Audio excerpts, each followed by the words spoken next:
We are live once more on an exciting new episode of Starfleet Boy. Dun dun dun. And I'm once again joined by the doctor, the good doctor. Hello, doctor. Hello. How's it going today? Greetings. Good. I'm setting up Jordy here. Oh, cool. Very good. Very proper. Hello, Jordy. So today's episode is Q Who, a very important episode in the Star Trek: The Next Generation episode importance list. Wouldn't you say? Indeed. Do you want to do the summary for this one, or should I? No, you may. One of these days, you'll do the summary. No, I've but done summaries. no, I know you do a great job. That's why I was asking you to do them. So this is the episode where the Q returns. This is his third appearance, if I'm not mistaken, and this time he's been politely asked, or maybe not so politely asked, by the Q Continuum to leave the Continuum. So he presents himself to Captain Picard by essentially kidnapping him and offers that he become a member of the crew. The crew kind of laugh at this. Also, the Q meets Guinan, and there's an interesting scene that we can talk more about where Guinan seems to know him, and they do these like kind of weird symbols at each other, which was very interesting. Anyways, the crew kind of laugh at him, so Q gets upset, and then he catapults the Enterprise 7,000 years, light years, sorry, into their mission. So ahead, rather, I should say. Anyways, there they encounter an alien vessel unlike they've ever seen before, a gigantic kind of cube, and they're boarded by these somewhat mechanical cybernetic beings. One in particular who just kind of surveys the ship, and then he tries to take it over, and so they don't allow it. They shoot him, and then another Borg comes, takes him over. They have a meeting about it. Guinan advises everyone to get the heck out of there. Yes, they love to have meetings, right? Guinan's like, get the F out of there, and they don't listen. They decide to board the Borg ship and survey it a little bit further. That's when we see our first glimpse at Borg babies and other interesting things about the Borg ship. Anyways, they find out that the Borg ship is not crippled as they thought. Oh, I forgot that the Borg ship tried to tractor beam the Enterprise and cut a piece out of it. Oh, subspace communications.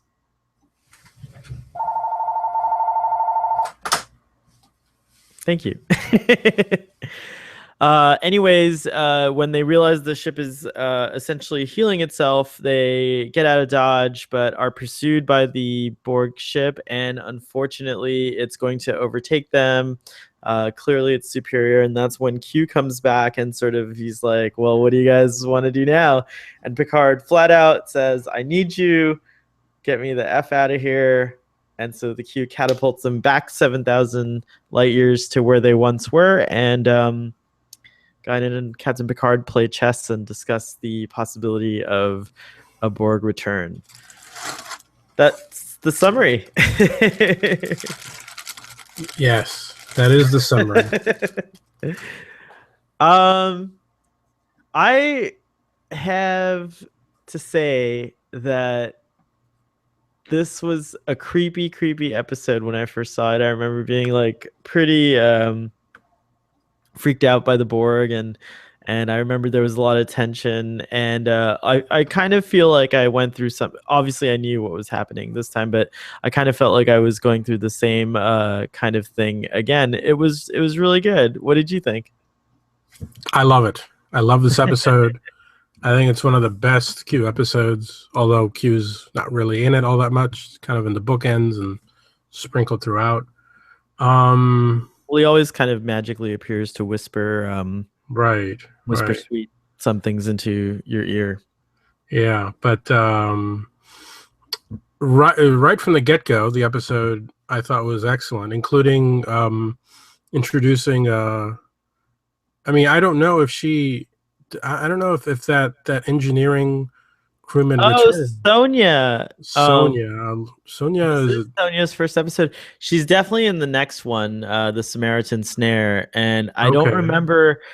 I don't remember much after that. I'm not sure if she continues on. I She thought it might was be. cool her little repartee with Jordy here, and Jordy just sort of takes her under his wing real fast, and it's like, calm down, just don't worry. And she spills hot chocolate over Picard, and it's a bit of comedy to sort of lighten the mood because the rest of the episode is very much not in the opposite direction of comedy. It's very tense There and as is you some said, frightening in some cases. there's some humor in the beginning, for sure, and Yeah, I think Sonia is kind of like a less neurotic Lieutenant Barkley, yeah, I who like we her kind more than of Barkley. Yeah, I like Barkley a lot. I mean, it's Murdoch. from I know. It's I like freaking Murdoch. Murdoch. I like Yes. Murdoch more than I do Barkley. No, I love Barkley's. Barkley's my man. That's who I would be on board the Enterprise. I would totally be Lieutenant Barkley. Don't say that. Broccoli. Um, Broccoli. I can't wait till we get to Lieutenant Barkley. Yeah, but Sonia's an interesting character. I sensed, and I don't know if you felt this, but I definitely felt like there was some setup of romantic interest between Geordi and her. yeah, me Okay. too. That's why I was kind of shocked because I don't remember this at all. I don't remember her No, past this episode, so maybe she doesn't really last very long. I don't remember Yeah. Jordy, not being very awkward and uncomfortable with the ladies. Like he seemed very cool and suave with her. So that was cool. I But mean, well, now, because I think because she's the awkward, uncomfortable one in the mhm, situation. But as we know, Geordi has a penchant for Dr. Leah. Well, holographic. Barkley's not the mhm, only one, because later on we have the whole Leah Brahms thing right. happen, and that's going to be interesting. And then I think, just to touch on that, I think Leah Brahms plays a long-term role in Geordi's life, if I'm not mistaken, the actual Leah Brahms. But we'll get to that when we get to that. Is that the Now we cue? have that is the Q in his Starfleet uniform, and I thought he was excellent in this episode. I loved how he greeted Worf as microbrain. Right, and all Recall the a shout out from the last time he was there. I like anytime the Q has been on Star Trek. I can't think of one time where I was really just disappointed or annoyed. John Delancey is a phenomenal actor, and he really holds his own against Patrick Stewart, because Patrick Stewart's pretty impressive as well. I do have a question. When they appear in 10 Forward, you have those Donald Trump sniffles. You're doing the No, I'm just kidding. Yeah, I'm going to Totally. sneeze anytime now. You can sneeze.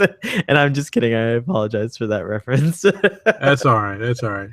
I'll mute the microphone when it happens. No, you're good. You're good. Because then you might not unmute it.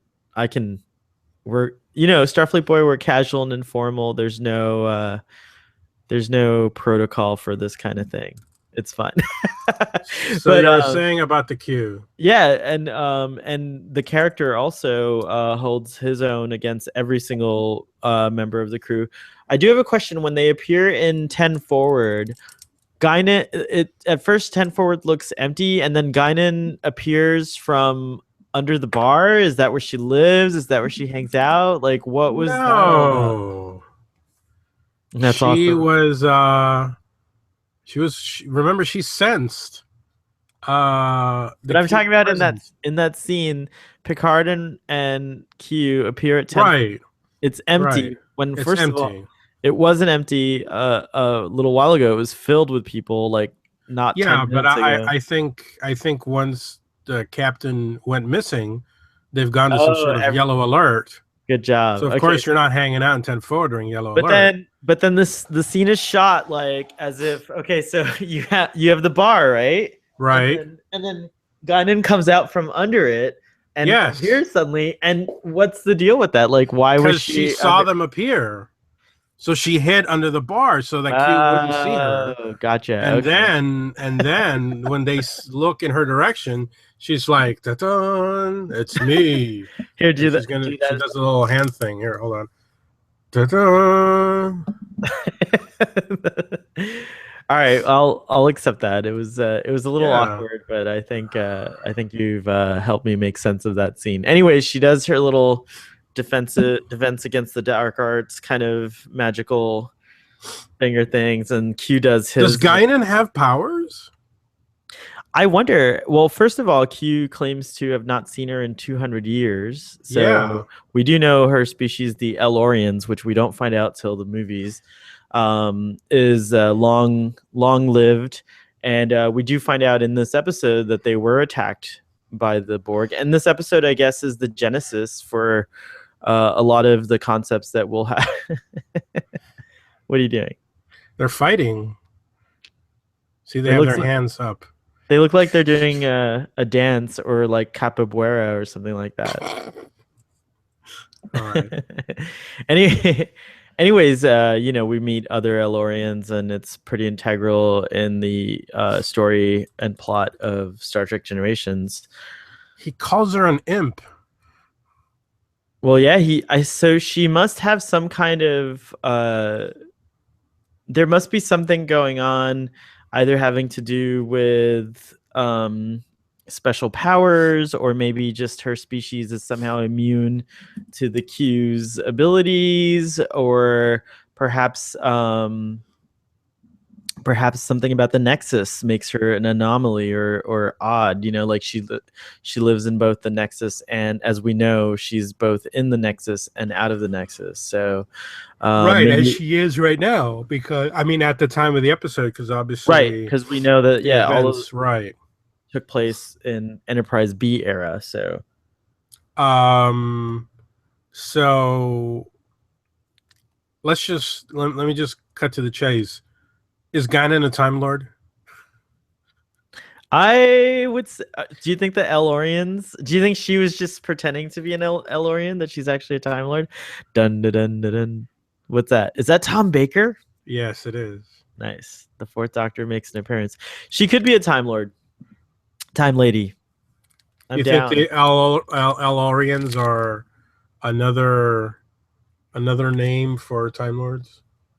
They could be. You never know. I mean, we have to find out. If the only definitive proof would be to find out what system Eloria is in. However, I don't think the Elorians are the Time Lords, because they were, in fact, defeated by the Borg, and we know that the Doctor would never allow the Borg or the Cybermen to defeat the. Well, is Time Star Lords. Trek another iteration? Is it a parallel dimension to Doctor Who's universe, and the Borg are the Daleks of this universe? And I think I don't there's. know. I think Now we're just getting now we're very just fan getting a wankish. little, Yes. yeah, a little ridiculous here. But I think if I had to have it my way as a fan, I would say that there's room enough in the galaxy for the Cybermen and the Daleks, and that Star Trek takes place during a relatively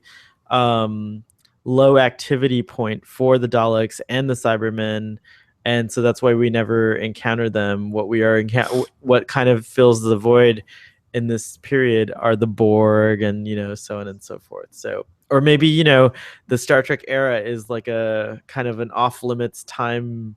It's in a time lock of its own. Like Time Lords don't mess with this era, because they're like, it's a very important part of the great and bountiful human empire. No, it would have to be different. I don't think the timelines of things that are presented in Doctor Who, as far as Earth's future, line up with Star Trek, so they're definitely not in the same universe. But hey, Doctor Who, in Doctor Who, you can go to parallel universes, different universes. So maybe Star Trek takes place in Pete's universe, Pete's world. I really thought Guinan. I mean, this was the episode that really just sold Guinan on me. Like wow, she is a cool character. We really hadn't seen much of her since, I think it was only, here and there talking to Wesley, and in the first episode of the season. I can't think of any other appearances by her, right? So far, she's been in a few, but just in and out. But this is the first yeah. episode to really establish her as a character, and we see that Picard respects and listens to her greatly, and including, as a matter of fact, she has her own little office where she has a view screen where she can follow along. Yeah. Well, I mean, in the scene you referred, cool. yeah, in the scene you referred to earlier, where Q is insulting her and calling her an imp and a troublemaker and all these things. I mean, Picard's quick to point out, Q, you're actually describing yourself, and right. So obviously, yeah, he does have a lot of reverence and respect for her, but we don't know why yet. No. Which we will find out very soon. But you're such a the TARDIS phone keeps ringing. Oh, it's hold on a minute. Continue. Gotta let her know. Okay, so while the Doctor goes on to talk to his lady companion, Can I call you back? I'll take this moment to remind everyone that you can go and subscribe to our videos at youtube.com. Just search for Starfleet Boy. You can go to starfleetboy.com to check out our webpage, and you can also go to iTunes and search for Starfleet Boy, and that's where you'll find our podcast. I was just taking that moment to let everyone know what are all of our social media things. Oh, and then there's Twitter, Starfleet Boy, and Instagram, Starfleet Boy, and Tumblr, Starfleet Boy. So back to Q. He reacquired some of his menace in this episode. He did, and so it's an interesting thing. He wants to be a part of the crew. He's bored or whatever, and he even volunteers to not use his powers. Yeah, that was I didn't buy that. Well, later I think Picard saw through that. Of course he did, but later we have a future Q episode where he actually comes back to us without his powers, and it's an interesting episode as well. But what did you think of the Borg then and now? The Borg then. Try to recall when you first saw this episode. Oh, I immediately loved them because they reminded me of the Cybermen. So I thought they were super cool.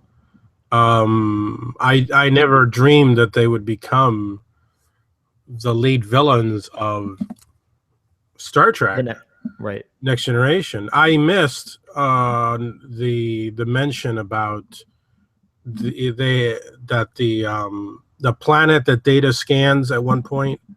He says that similar to the incident at the Romulan neutral zone, which was the season closer.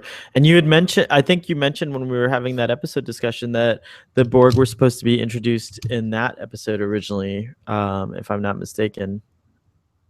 Right. But when I originally saw it, I didn't make that.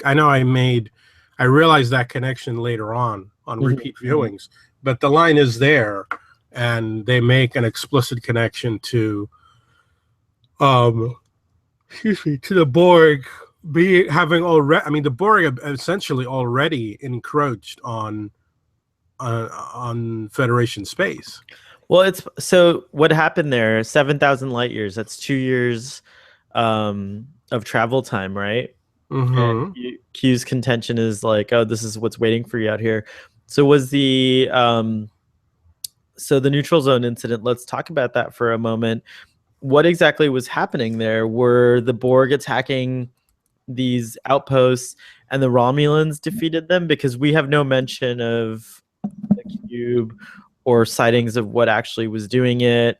So was there like a Romulan skirmish? Did the Romulans... Yes, the Romulans mentioned, remember the Romulans mentioned that they had the same events happen on their side, and that's why they've come out of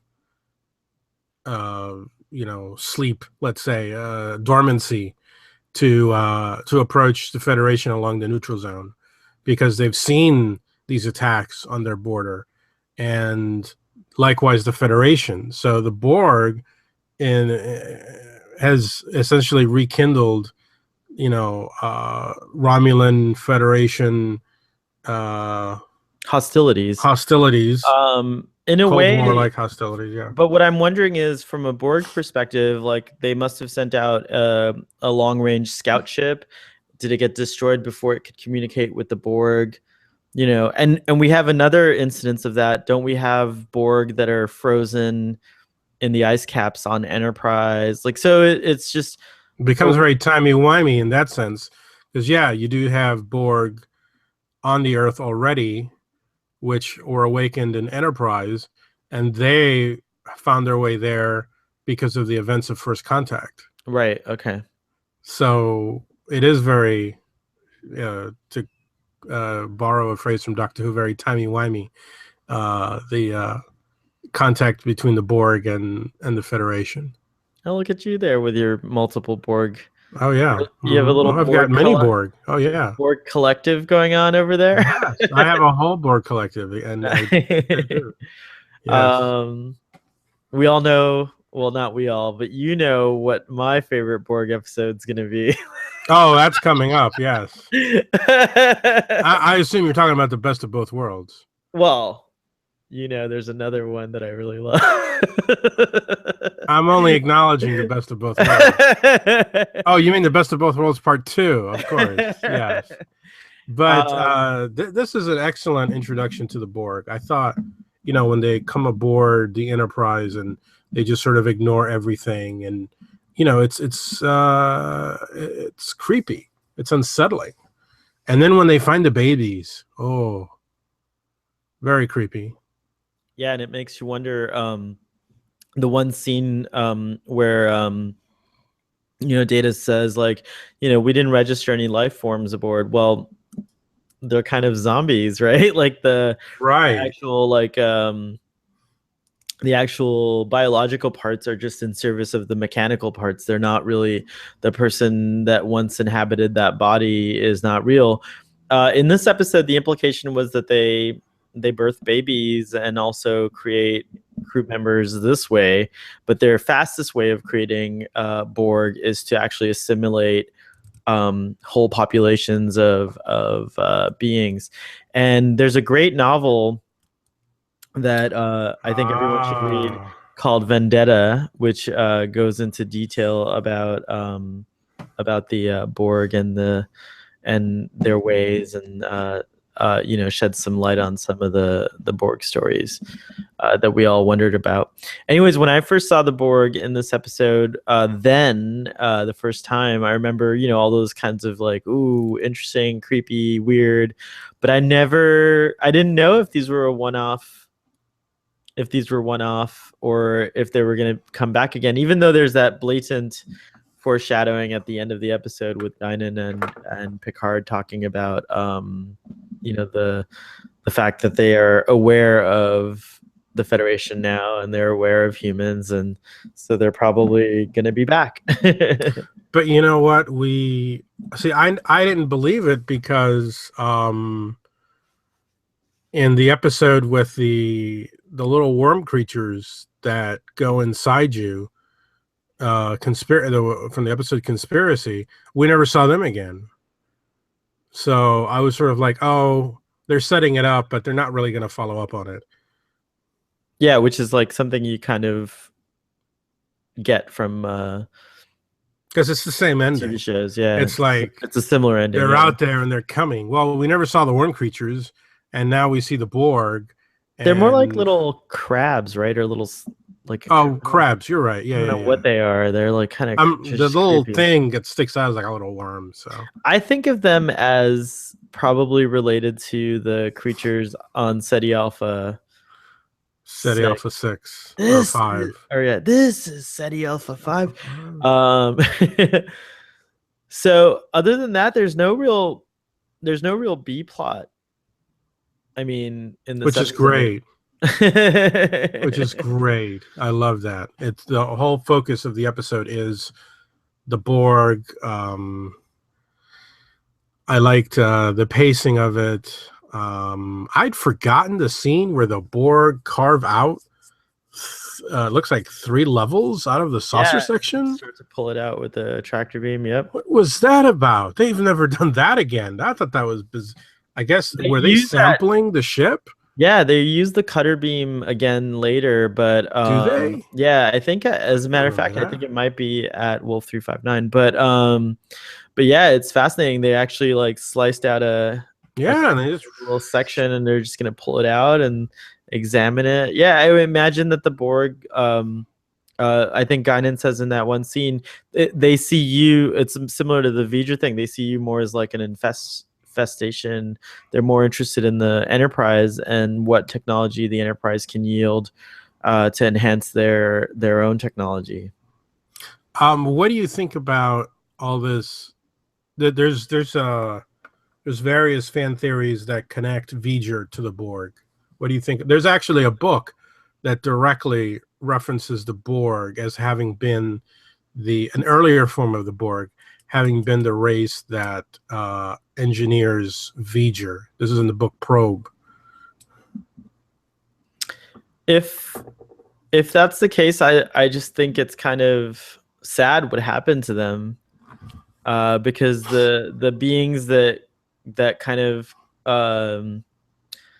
helped V'ger turn into what V'ger became seemed like just so much more Benevolent. benevolent and perhaps enlightened. Although the argument could be made that that's not the case, because V'ger had tremendous power at its disposal, and it could actually have at the end it was threatening the planet with these like energy bombs or whatever that had circled the entire planet, and he was ready to destroy Earth to get to the creator. You know, V'ger was ready to destroy it to get to the creator. So I don't know, maybe there is some credence to it, but there are some interesting references in Star Trek 1. I mean, the planet that V'ger comes from was Spock describes as a planet of living machines. So yeah, who knows? Like maybe it's an interesting story. I don't really like it because I don't want V'ger to be obviously like the Borg, but it's it's a good one. It's a good theory. What do you think? Well, all I can say is I really loved the novel Probe, and it was sort of a throwaway line in the novel, and I can't remember. McCoy has some really hilarious reaction to it, which I can't recall right now. But I know that's the novel that pretty much makes that connection, and I think they do say something to the effect of, it's an early, it's an earlier version of the Borg. So, the idea that perhaps the Borg, again, like the Cybermen, started off with good intentions, but their plan became very much perverted and to a more devious end, in the sense of, these guys are just all about assimilating the whole universe. Of course, to them, they think it's a good thing. The Borg don't see themselves as being evil necessarily. They think the assimilation of species into the collective is meant to improve their lives. Am I not That's true. correct? You're correct. They're quite that way. It's not until it's really not until first contact, when we get the Borg Queen, that we get some kind of like malevolence that's like more human. You know what I mean? Like until then, it's a very alien kind of malevolence, one that's more I think it's more cold. What do you think? Well, that's why I love them, because I think they're definitely they're cousins to the Cybermen. You know, the Cybermen, when you listen to them and they offer you, you know, cyber conversion, they're saying, well, you know, you're freeing yourself of these emotions, and emotions make you do things that, you know, oftentimes, you know, cause war and and destruction. We're freeing you from the tyranny of emotions. And the same thing with the Borg. The Borg are offering unity, you know. So there's an argument to be made. So, you know, that's the perspective. Oh, here we go. So there's an argument to be made that the Borg, to some people, may seem like something that is welcome. And actually, I'm surprised Star Trek hasn't yet taken advantage of that angle. I would be curious to see a story where people actually embrace the Borg rather than. I feel like First Contact did come close to that because the Borg Queen's arguments with Data are pretty compelling, and she does go over some of the things that you talked about, Yeah. and you know, and I think that was like that was kind of like the Borg's MO presented, and it's not far off from what you just what you described right now. So that shot you just showed of the Enterprise and the Borg cube, what do you think of the design of the Borg ship? I remember it being really just my first impression was that it's really cool because up until then I hadn't really thought that a ship could be like a basic shape, like a cube or a sphere. Well, maybe a sphere I thought of, but a cube certainly was not something that I thought of. But it's perfectly reasonable in outer space. You don't need that, and then you realize it's an entire, like, it's basically a city's worth of people inside, you know, Borg inside the ship. The other thing that was neat is we already know how big the Enterprise D is, and then to see it dwarfed by the Borg ship was pretty cool.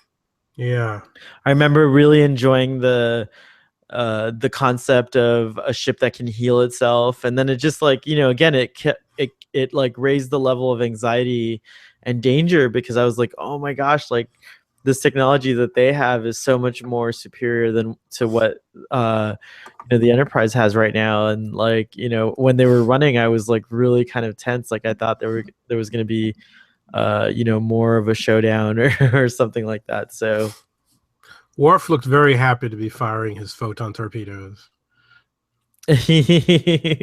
Finally. Finally, photon torpedoes. I thought there was a moment in 10 Forward during the confrontation between the Q and Picard and Guinan, when Worf and Riker enter, and at one point Worf is like getting increasingly angry and kind of steps toward the Q, and Picard just kind of like, he's like, he doesn't even, Mr. Wolf, and then Worf kind of goes and then walks outside and stands guard. I thought that was funny that they have to kind of ask him to leave the room because he can't He's he just gonna can't, punch Q he's out. gonna punch Q out. Have you seen there's a meme online where they, you know, they list, you know, Picard, what his interactions with Q, and then Cisco punches Q in the face, and Q never bothers them again. That's so funny. It's like Picard just like indulges him and talks to him and you know, hangs out with him, and Cisco just punches him right in the face. He's like, sorry, I don't have time for your crap.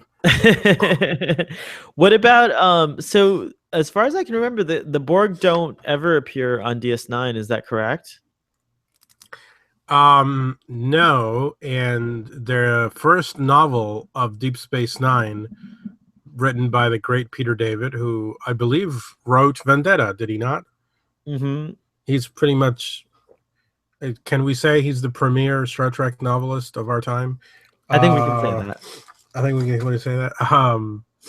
He very clearly explains why. I don't remember the explanation, but he clearly lays out why the Borg never visit Deep Space Nine. Huh. There's a reason why. but they do feature quite prominently in Voyager. And now again, I'm looking forward to my rewatch of Voyager because the first time around I Is did that not. the animated series? What is No, that? Voyager, you know. I don't know what it is you speak of. and we even have a Borg crew member, a converted or Oh reformed yeah, I have her here somewhere. 7 of 9. Yeah, 7 of 9. Yeah.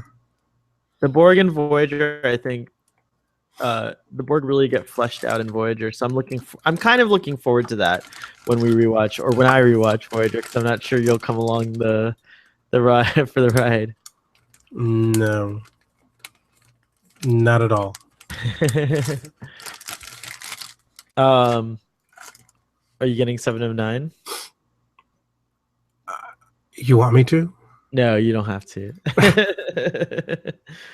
um, let's see. What else can we say about this phenomenal episode? I mean, I love the tension. I love the characters all had the little parts to play. Picard's interactions with Q were great, especially at the end when finally you realize there's really no way out of this. I mean, the Borg are essentially going to they're going to overcome the Enterprise, and I mean, at the time we didn't imagine what they would do to it. We'll see it later in First Contact, what they can do with the ship. But they're facing death in the face, right, and looking it straight in the eye. And Picard is like, he gives Q what he wants, and interestingly enough, Q admits that a lesser man wouldn't have done that.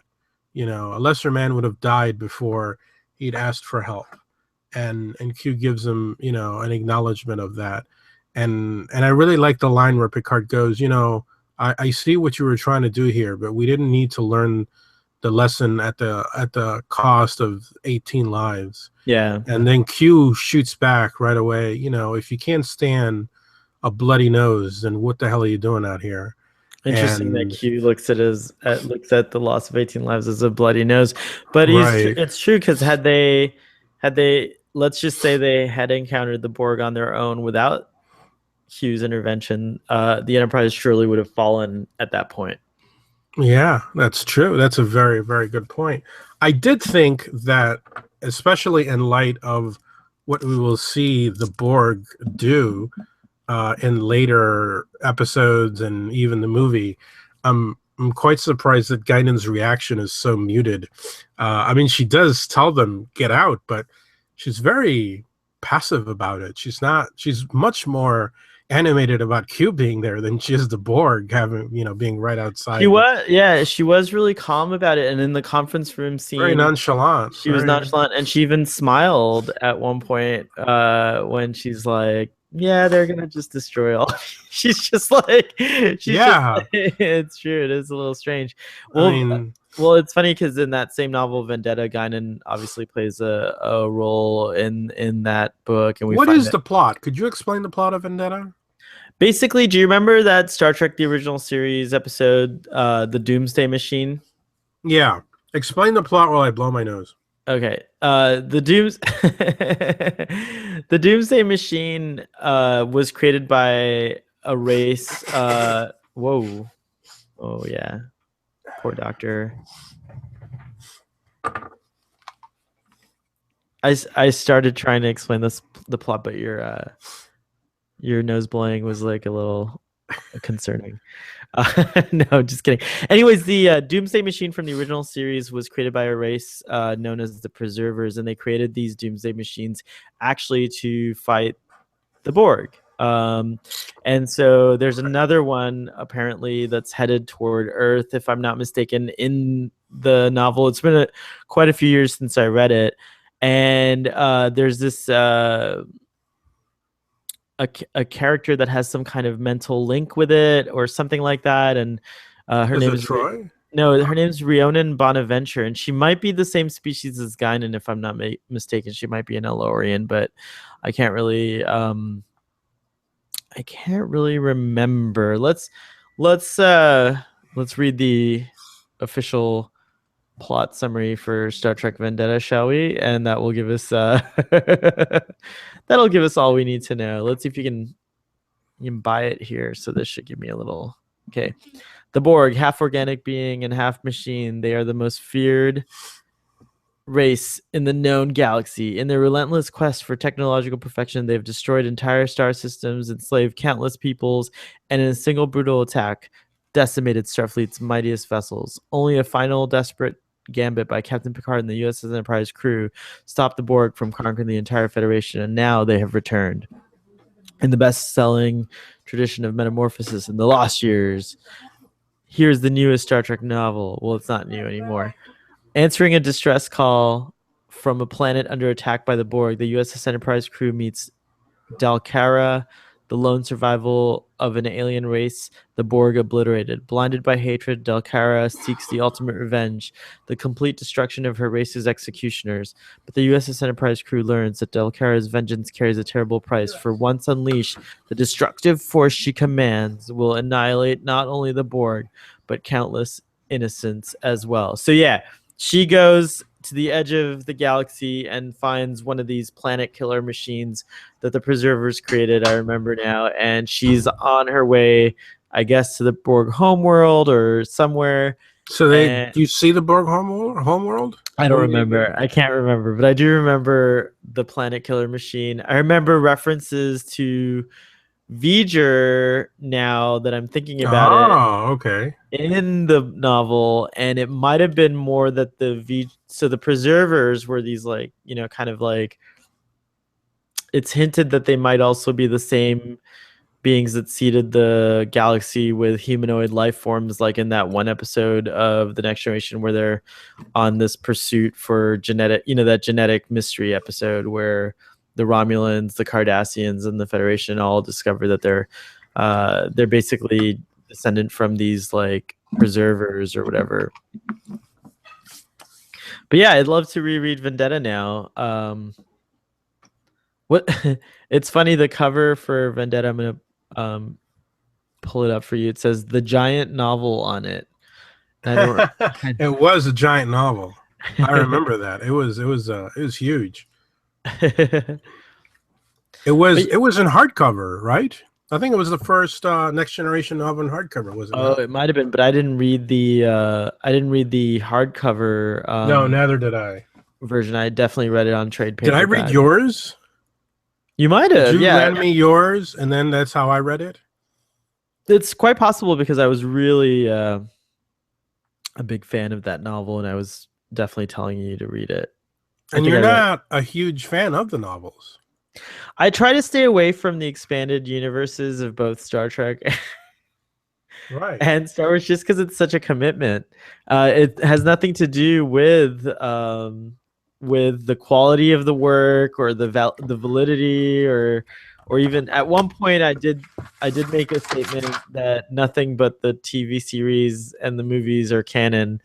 But I'm willing to accept, Vendetta as canonical, and it fits right in really well. And I'm sure there's a lot of Star Trek novels that also would fit that description. But yeah, to me, it's a commitment thing.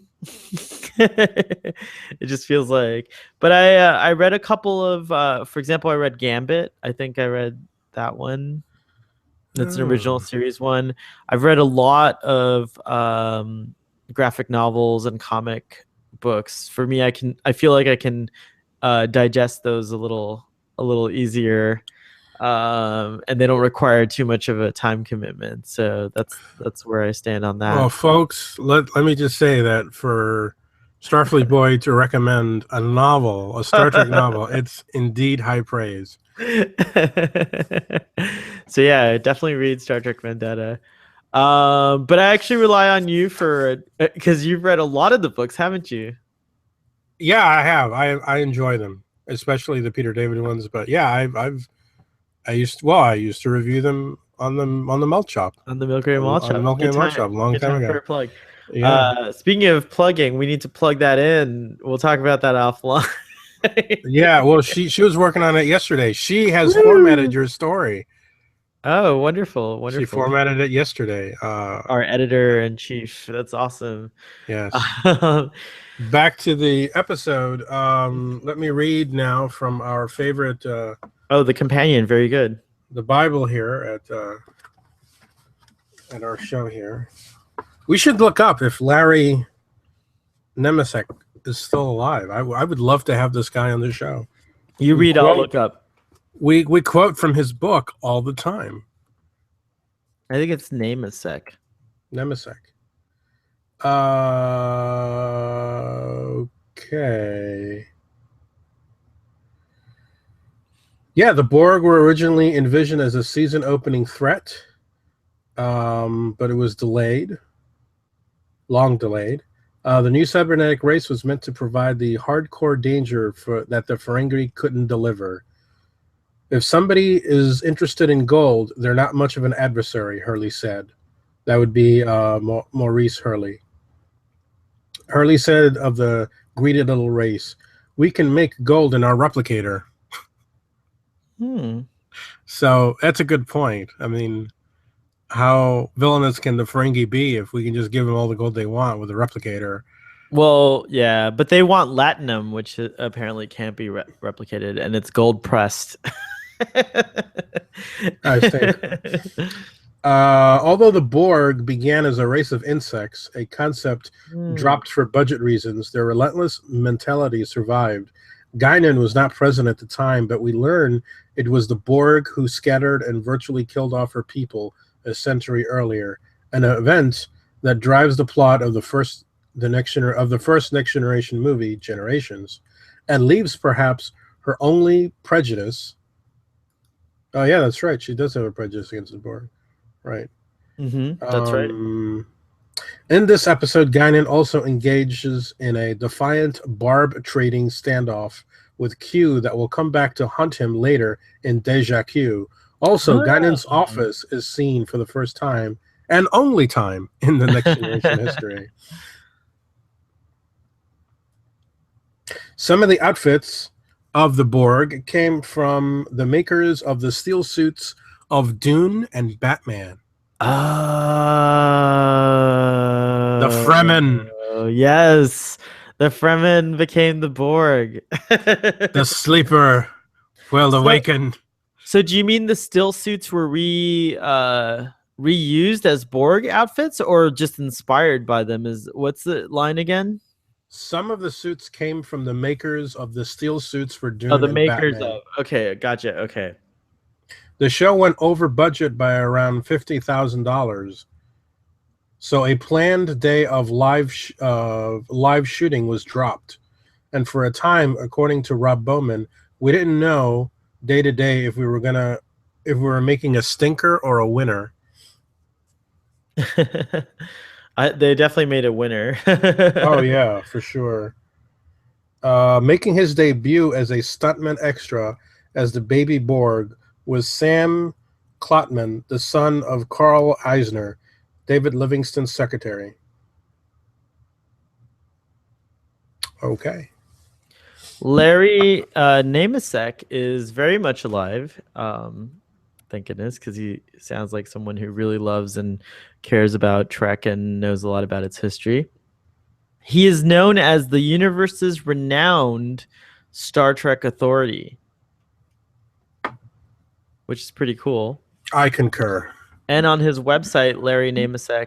Really? He has a website? I have to visit that website. LarryNamesek.com. He has a blog, Ask Dr. Trek, articles, news, all kinds of things. And his welcome message is as follows. Thanks for checking out my window on the passing Star Trek parade, past, present, and future. After all these years living and working in Trekland, you never know who will stop by or what goodies I'll pull from the files. Come back often and please sound off. So he's pretty cool. I'm going to check his website out as well. Indeed. I think we should send him a message saying that, we basically read from your book. every episode. Every single one. Yeah. His book has always been one of my favorite Star Trek reference books. And I've read it several times. And because every time I watch an episode, even before we started doing this, I would consult it. And I know just you and I mean, you and I are always asking questions, and a lot of times he has the answers. He And definitely, yeah, he before the definitely. internet, what did we have? We had Starlog and we had him, We had Starlog, we had the Star Trek Companion, Scotty's Guide right? to the Net, to the Enterprise, all these fun resources that were put out to feed the imaginations of Trekkies everywhere. Right. So cheers to Larry and I am his. having a glass of wine today, so cheers to you. It's my little afternoon delight here. All right. Um, I can't say enough about the incredible that shot where Riker, Data, and Worf are exploring the Borg ship, and then they have the a matte shot, and it's just beautiful. And you see the interior, the vastness of the interior of the Borg ship, and that matte shot looks great on this upgraded. I don't know what they did to upgrade it or whatever. I don't know if they had to. There's But a it looks cool, beautiful.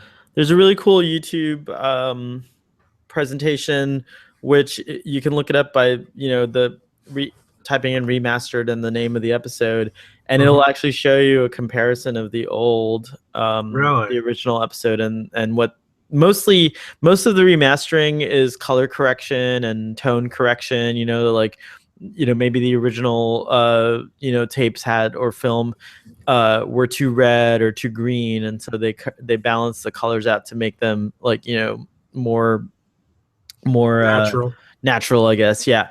And then of course there's a few special effects upgrades and enhancements, but yeah, I think they use a lot of the original matte paintings because I don't see, I didn't notice anyways if it was done really well because it looked like it looked pretty good then and it still looked good now. And look, I mean, obviously, when we first, well, you had a big screen TV, I remember, but I know I had a regular crappy.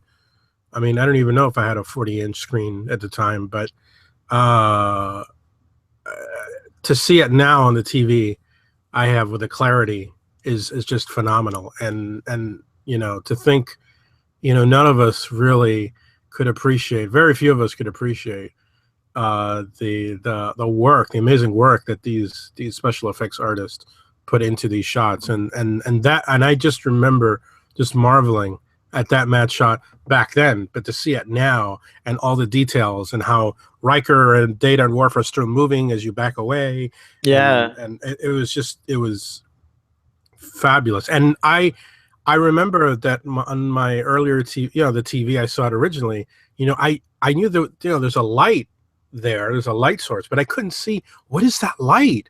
And of course, Mhm. now I see that it's the engine. Oh, I had no idea. All I saw was a blurry white light, and now that's I right. see And now detail. you see detail. Yeah. Now I see detail. So it it's the work of these people.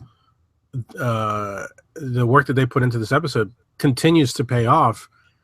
Decades after they've done it. The original stuff. I mean, it's amazing. The Borg and the Cybermen play on a particularly, universal fear among humans living in the age of technology, and the fear is, it has its nuanced versions, but basically it's just the machines taking over. And you stated earlier that like maybe from the perspective of the machines themselves or the Borg, they're actually doing something good. They're assimilating beings and enhancing and enriching their experience because corporeal biological beings don't have all the advantages that a cybernetically enhanced biological being would. But why do you think?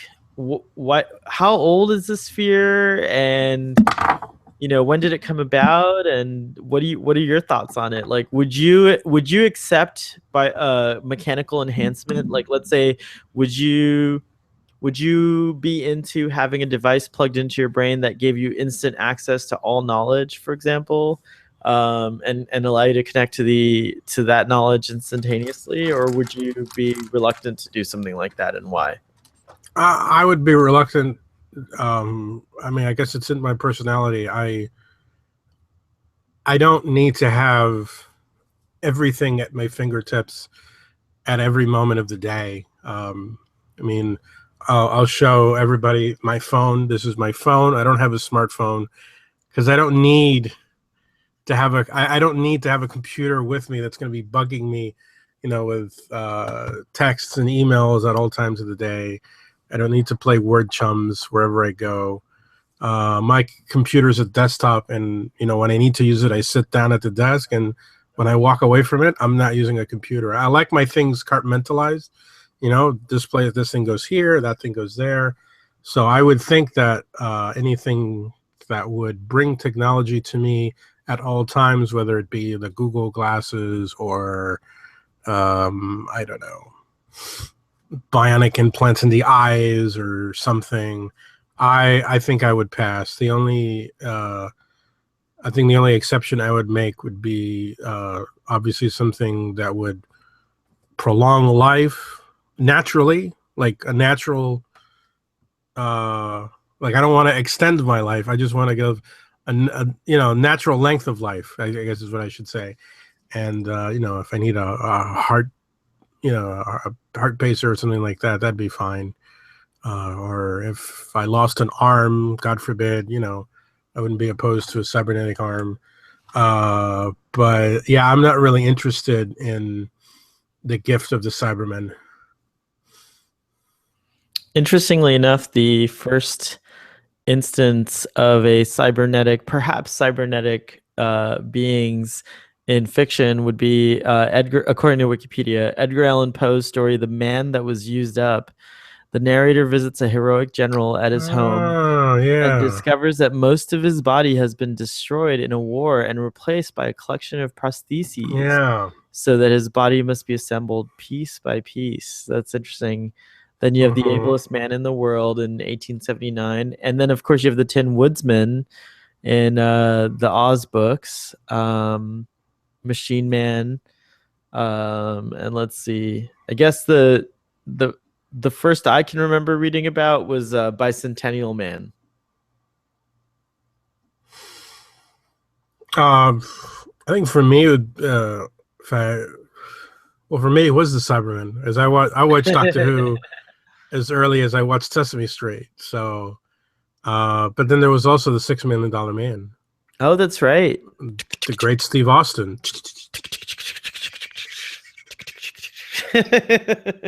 We have the technology. We can rebuild him. And the Bionic Woman, of course. The great Lindsay Wagner. But yeah, I know people are unnerved by the idea. I mean, there's a guy who I just heard on NPR a couple of weeks ago. Let me see if I can remember the story. He can't hear. No.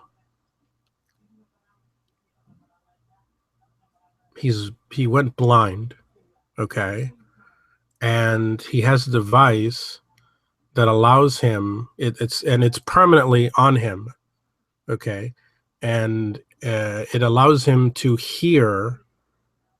I'm sorry. No, what it is that he's. Hold on, I'm remembering the story now correctly. He's colorblind. He doesn't see color at all, and this is from birth, so he sees in black and white. So scientists figured out a way to allow him to hear colors. Oh. So red has a certain sound. Even so I saw him on he has a TED Talks. Yeah. He has a TED Talk. Yes. Yeah, really cool. Yeah, that's a really cool TED Talk. And didn't he say that he has he's part of a cyborg Yeah, society? He yeah, and that's Kurt right. wants to be cyborgs at the end. That's true. Well, I'm personally all for it. I I welcome know you are. I welcome enhancements. I just don't think that I ever would want to lose my personality. That's the hard part about it. And that's what the Borg kind of seem like, is that there's no individual, there's only a collective. And that, I think that's the scariest part, because we do identify with our individuality as humans. And so to lose that would be a very, I think, scary idea. Yeah, absolutely. Absolutely. Cool. Well, best of both worlds. Shall we give it our rating?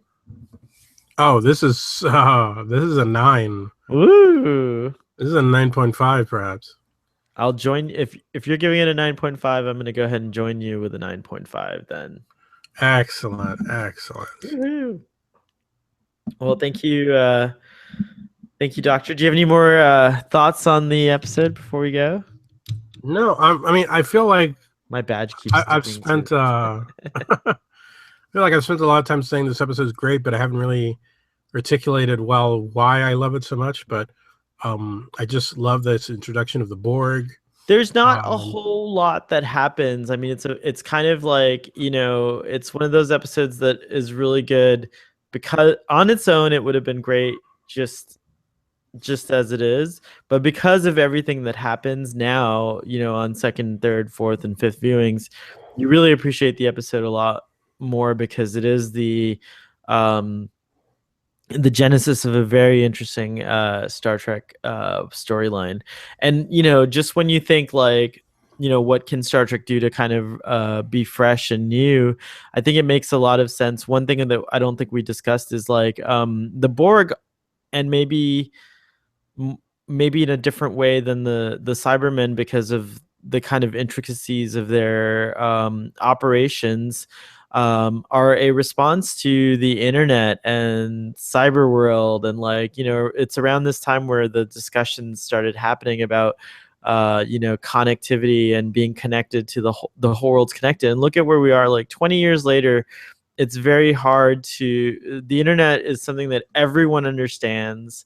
Everyone knows what it is. It's a network that is spread out through the entire world, and it basically allows us to communicate with each other in much in the manner of a collective. Now you have these entire digital maps of the planet now, and you can learn all kinds of things that are going on because of the internet. So one example of that is that, like, for example, you can follow trends. You can use a service like Twitter to see what hashtags or keywords are being used all over the planet, and you can kind of see what the mood of the world is in a different way than you could before, where it was a lot more difficult to do that kind of thing. You had to do extensive polling and research and watch news channels from other countries and things like that. And so now you have a whole new way of being connected. And I think that the Borg is kind of a warning of what can happen if you go too far as a oneness. Like, if individuality is in fact lost to this collective consciousness, what can happen is that maybe the collective consciousness loses things like empathy, and emotions are what keep us from doing horrific things, I think, as well as doing horrific things. But on the whole, I think emotions are what prevent us from doing horrific things. Because if you look at the Borg cutting into the Enterprise nonchalantly, ignoring the biological beings on the ship, things like that, those are all because they don't have any sentiment or any attachment or any emotion toward biological beings. Um, and I think that, to the Borg, Q says it in one scene. To the Borg, we're like insignificant, and it, it's something I think that, like, again, as we get more and more connected and into technology and into our cyber worlds, we have to remember that, and we start attaching our emotions to that. We have to remember that there is a real world that, can't be ignored. There are people that shouldn't be ignored, and that like it's important to continue to feel. I don't know. Wow, you got a lot out of this episode, man. I just liked it because there's a lot of action, but yes, you've too. probed much of the psychological weight of the episode. So congratulations, sir. Just feel, man. Just feel it. That's all I Right. gotta say. Okay. So a 9.5. 9.5, and live long and prosper. And we'll Indeed. see you next time.